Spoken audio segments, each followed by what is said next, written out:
ఎలాగో ప్రజలు అధికారం ఇవ్వరన్న నమ్మకంతో బాబు తన మార్కు గ్యాంబ్లింగ్ మొదలుపెట్టాడు. ఎలాగో ప్రజల అధికారంలోకి తన ఎట్టాగో తీసుకొని రారు, నమ్మకం లేదు అని గ్యాంబ్లింగ్ మొదలుపెట్టాడు. తన మార్క్ గ్యాంబ్లింగ్ మొదలుపెట్టాడు. మొన్నటిదాకా అన్నాడు జగన్ మాదిరిగా బటన్ నొక్కితే రాష్ట్రం శ్రీలంక అయిపోతుంది అని చెప్పి అన్న అదే నోటితోనే ఆయన చేస్తున్న ఈ గ్యాంబ్లింగ్ వ్యవహారంలో 6 వాగ్దానాలంటూ కొత్తగా ఒక మేనిఫెస్టో అని చెప్పి చెప్తా ఉన్నాడు ప్రజల్ని మోసం చేసేందుకు. పైగా ఇది శాంపుల్ మాత్రమే. ఈ 6కు ఇంకో 6 కూడా జమ అవుతాయని కూడా చెప్తా ఉన్నాడు. ఆలోచన చేయమని అడుగుతా ఉన్నా. ఒకవైపునేమో మీ బిడ్డ ఇంత కష్టపడితే, ఎప్పుడూ జరగని విధంగా చేస్తే, మీ బిడ్డ ఇంత కష్టపడితే ఎప్పుడూ జరగని విధంగా చేస్తే మీ బిడ్డ సంవత్సరానికి 70,000 కోట్ల రూపాయలు ఖర్చు చేయగలుగుతా ఉన్నాడు. ఎప్పుడూ జరగని విధంగా అది కూడా 2,55,000 కోట్ల రూపాయలు డీబీటీగా నా అక్క చెల్లెమ్మల చేతుల్లో పెడుతూ, నాన్ డీబీటీగా కనీసం 1,07,000 కోట్లు వేసుకున్నా కూడా ఆ 3,55,000 కోట్ల రూపాయలు 5 సంవత్సరాల కింద లెక్కేసుకుంటే దాదాపుగా 70,000 కోట్ల రూపాయలు చాలా కష్టపడితే మీ బిడ్డ ఖర్చు చేయగలుగుతా ఉన్నాడు. కానీ ఈరోజు చంద్రబాబు నాయుడు గారు అంటాడు ఈ 6 కాదు, ఈ 6కు శాంపుల్ మాత్రమే అని చెప్పి. ఆశ్చర్యం ఏమిటో తెలుసా?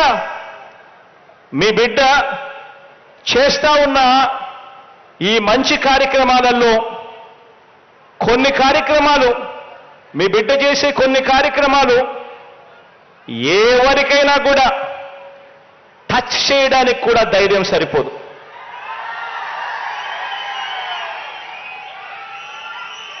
అలాంటి కార్యక్రమాలు మన అవ్వ తాతలకు, వికలాంగులకు, వితంతువులకు ఇచ్చే సామాజిక పెన్షన్లు, 3,000 రూపాయలు ఇచ్చే సామాజిక పెన్షన్లు కానివ్వండి, వ్యవసాయానికి ఉచిత విద్యుత్ 9 గంటల పాటు పగటిపూటే ఇచ్చే కార్యక్రమం కానివ్వండి, ప్రతి పేదవాడికి సబ్సిడీ మీద బియ్యం ఇచ్చే కార్యక్రమం కానివ్వండి, ఆరోగ్యశ్రీ, ఆరోగ్య ఆసరా 108, 104 కార్యక్రమాలు కానివ్వండి, గోరుముద్ద కానివ్వండి, పూర్తి ఫీజు రీయింబర్స్మెంట్ ఇచ్చే విద్యా దీవెన కానివ్వండి, వసతి దీవెన కానివ్వండి, సంపూర్ణ పోషణం కింద గర్భిణీలకు, బాలింతలకు, 6 ఏళ్లలోపు పిల్లలకు పౌష్టికాహారం ఇచ్చే కార్యక్రమం కానివ్వండి, ఇలా ఈ 8 పథకాలే దాదాపుగా 52,700 కోట్ల రూపాయలు అవుతుంది.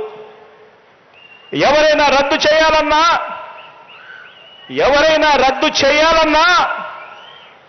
చెయ్యి కూడా వెయ్యలేని పథకాలు ఇవి. మరి ఈ 52,700 కోట్ల రూపాయలు ఈ పథకాలకు తోడు చంద్రబాబు చెప్పిన 6 పథకాలు, చంద్రబాబు చెప్పిన 6 స్కీములు, అవి కూడా కలిపితే ఆ 6 స్కీములకు అయ్యే ఖర్చు 73,000 కోట్లు. ఇలా టచ్ చేయలేని స్కీములు మరో 52,000 కోట్లు. మొత్తంగా 1,26,140 కోట్ల రూపాయల లెక్కలు తేలుతా ఉన్నాయి. ఆలోచన చేయమని అడుగుతా ఉన్నా. మరోవైపు మీ బిడ్డ సంవత్సరానికి 70,000 కోట్ల రూపాయలు ఇచ్చే కార్యక్రమం కూడా చాలా కష్టపడితే వ్యవస్థలో విపరీతమైన మార్పులు తీసుకొస్తే, ఎక్కడా కూడా లంచం అనేది లేకుండా చేస్తే, ఇంతగా పారదర్శకత చేస్తే, కష్టపడితే 70,000 కోట్ల రూపాయలు ఇచ్చే పరిస్థితి మీ బిడ్డ చేస్తా ఉంటే, గతంలో ఏమీ చెయ్యని ఈ వ్యక్తి, ఏ స్కీము పెట్టని ఈ వ్యక్తి, ఏ మంచి చెయ్యని ఈ వ్యక్తి వ్యక్తి, గత చరిత్ర అంతా కూడా మోసాలకే పరిమితమైన ఈ వ్యక్తి ఈరోజు మీ బిడ్డ 70,000 కోట్లు ఇస్తా ఉన్నాడు సంవత్సరానికంటే, లేదు కాదు 1,26,000 కోట్ల రూపాయలు నేను ఇస్తాను అని అంటా ఉన్నాడు అని అంటే ఆలోచన చేయమని అడుగుతా ఉన్నాను. ఇది అయ్యేదా? మళ్ళీ మోసం చేయడం కాదా అని ఆలోచన చేయమని అడుగుతా ఉన్నా. రాజకీయాలలో ఎప్పుడైనా కూడా ఒక్కటి గుర్తుంచుకోండి, ఎందుకనంటే మీరంతా కూడా రేపొద్దున బావి లీడర్లు కావుతారు. ఈరోజు మీరు చేస్తా ఉన్న మీ సేవా కార్యక్రమాలు రేపొద్దున మిమ్మల్ని అందరినీ బావి లీడర్లుగా నిలబడతాయి. కానీ ఒక్కటి గుర్తుపెట్టుకోండి, లీడర్ అనేవాడు ఎలా ఉండాలి అనంటే, లీడర్ నోట్లో నుంచి ఒక మాట వస్తే ఆ మాట కష్టమైన నష్టమైన ఆ మనిషి ఆ మాట మీద నిలబడతాడు అన్న నమ్మకం ప్రతి పేదవాడిలోనూ ఉండాలి.